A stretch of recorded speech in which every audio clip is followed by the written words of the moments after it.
नमस्कार. तर आज बनवूयात खूपच सोपी आणि खुसखुशीत अशी दिवाळी स्पेशल गोड शंकरपाळी. तर त्यासाठी एका पॅनमध्ये 1 वाटी साखर, पाऊण वाटी पाणी आणि पाऊण वाटी तूप एकत्र करून साखर विरघळून घ्यायची. गॅस बंद करून थोडं थंड होऊ द्यायचं. आता एका परातीमध्ये 6 वाटी मैदा घ्यायचा. त्यामध्ये पाऊण वाटी बारीक रवा आणि चिमूटभर मीठ ॲड करायचं आणि पीठ व्यवस्थित मिक्स करायचं. यानंतर साखरेचं पाणी या पिठामध्ये घालून घट्टसर असं पीठ मळून घ्यायचं. गरज असेल तर थोडा मैदाही ॲड करू शकतो, कारण पीठ थोडं पातळ झालं तर शंकरपाळी तळताना फुटू शकते. आता काय करायचं, झाकण ठेवून 15 ते 20 मिनिटे असंच पीठ ठेवून द्यायचं.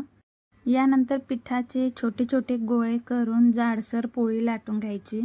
पोळी थोडीशी जाडसर ठेवावी म्हणजे कुसकुशीत राहते. यानंतर आपल्या आवडत्या आकारात चौकोनी किंवा डायमंड शेपमध्ये चाकूने चिरून घ्यायचं. आता तेल गरम करायला ठेवायचं. तेल गरम झालं की हळूहळू चिरलेल्या शंकरपाळ्या तेलात सोडायच्या आणि दोन्ही बाजूंनी सोनेरी रंग येईपर्यंत मध्यम आचेवर तळून घ्यायच्या. अशा प्रकारे शंकरपाळी बनवून थंड झाल्या की हवाबंद डब्यात ठेवून द्यायच्या. तर अशा सोप्या पद्धतीने घरच्या घरी खुसखुशीत शंकरपाळी तयार करा आणि दिवाळीचे स्वागत करा. Thank you.